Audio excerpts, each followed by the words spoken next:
Champions trophy খেলতে Dubai যাওয়ার পর প্রথম অনুশীলন সেশনে চোট পান মাহমুদুল্লাহ রিয়াদ, যে কারণে পাকিস্তান সায়েন্সের বিপক্ষে একমাত্র প্রস্তুতি ম্যাচে তিনি খেলতে পারেননি। এবং এরপর আমরা লক্ষ্য করলাম যে প্রথম ম্যাচে ভারতের বিপক্ষেও একাদশে তিনি অনুপস্থিত। মাহমুদুল্লাহ রিয়াদ সুস্থ হয়ে উঠছেন এবং বাংলাদেশের যে গুরুত্বপূর্ণ ম্যাচ, বাঁচা মরার ম্যাচ নিউজিল্যান্ডের বিপক্ষে, সেই ম্যাচে তিনি খেলবেন। এবং মাহমুদুল্লাহ রিয়াদ তিনি যদি প্লেইং 11-এ ঢুকে যান তাহলে আসলে বাদ পড়বে কে, সেটা একটা বড় প্রশ্ন। টিম ম্যানেজমেন্টের জন্য কঠিন এক প্রশ্ন। তাওহিদ হৃদয় এবং জাকের আলী অনেক দুজনই খেলেছেন ভারতের বিপক্ষে মাহমুদুল্লাহ রিয়াদের অনুপস্থিতির কারণে, নতুবা এই দুজনের যে কোনো একজন খেলতেন এবং দুজন খেলে সত্যিকার অর্থে বাংলাদেশের মান খানিকটা বাঁচিয়েছেন। না হলে হয়তো বাংলাদেশ দেশতেই গুটিয়ে যেত যদি তাওহিদ হৃদয় এবং জাকের আলী অনিকের ওই 154 রানের পার্টনারশিপটা নাও হতো। ক্যারিয়ারের প্রথম ওয়ানডে সেঞ্চুরির দেখা পেয়েছেন তাওহিদ হৃদয়, একটা ব্রিলিয়ান্ট নক তিনি খেলেছেন এবং একই সাথে জাকের আলী অনিক তার ক্যারিয়ারের দ্বিতীয় 50-র দেখা পেয়েছেন। ওয়েস্ট ইন্ডিজ ট্যুরেও তিনি রানে ছিলেন, সেই ধারাবাহিকতা তিনি আসলে ধরে রেখেছেন।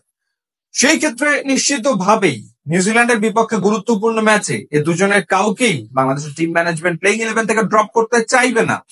আবার মাহমুদুল্লাহ রিয়াদ, যিনি ওয়েস্ট ইন্ডিজের বিপক্ষে সবশেষ সিরিজে 3 ম্যাচে 3টাতেই 50 হাঁকিয়েছেন, কিংবা তার আগে আফগানিস্তানের বিপক্ষে দারুণ এক ইনিংস খেলেছিলেন, এবং তার যে অভিজ্ঞতা, নিশ্চয়ই মাহমুদুল্লাহ রিয়াদকেও বাংলাদেশ দল প্লেইং 11-এর বাইরে রাখতে চাইবে না। তাহলে আসলে বাদ পড়বেটাকে? বাংলাদেশ বোলার কমিয়ে ফেলবে? সেটা তো সম্ভব না, কারণ বাংলাদেশ খেলছেই 5 জন বোলার নিয়ে। মাঝে মাঝে ষষ্ঠ বোলারের অনুপস্থিতি বাংলাদেশ বেশ ভালোভাবে অনুভব করছে, সুতরাং ওই ডিপার্টমেন্টে হাত দেওয়ার কোনো সুযোগ নেই। সেই ক্ষেত্রে 3 রকমের কম্বিনেশন হতে পারে।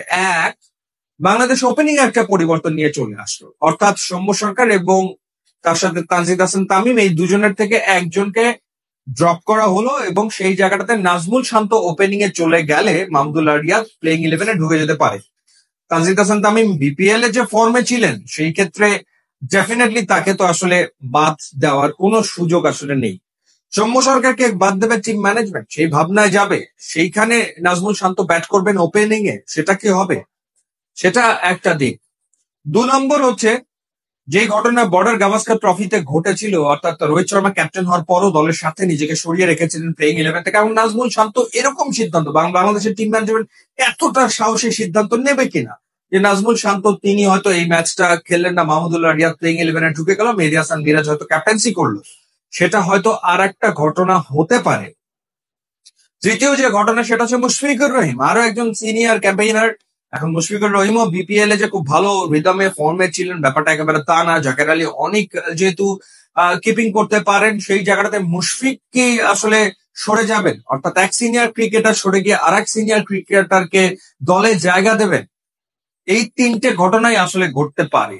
এই 3টের যে কোনো একটা ঘটতে পারে যদি মাহমুদুল্লাহ রিয়াদকে প্লেইং 11-এ সুযোগ দিতে হয় নিউজিল্যান্ডের বিপক্ষে, কারণ নিশ্চিতভাবে বাংলাদেশকে খেলতে হবে আসলে 5 জন বোলার নিয়ে।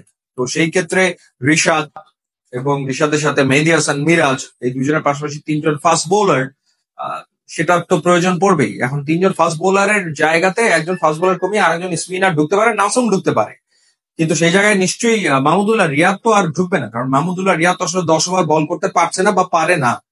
তো সেই ক্ষেত্রে এই যে 3টে অপশন, সেই 3টে অপশনের যে কোনো একটা অপশন বেছে নিতে হবে বাংলাদেশের টিম ম্যানেজমেন্টকে। সেই সিদ্ধান্তটা আসলে কি? কঠিন এক সিদ্ধান্ত।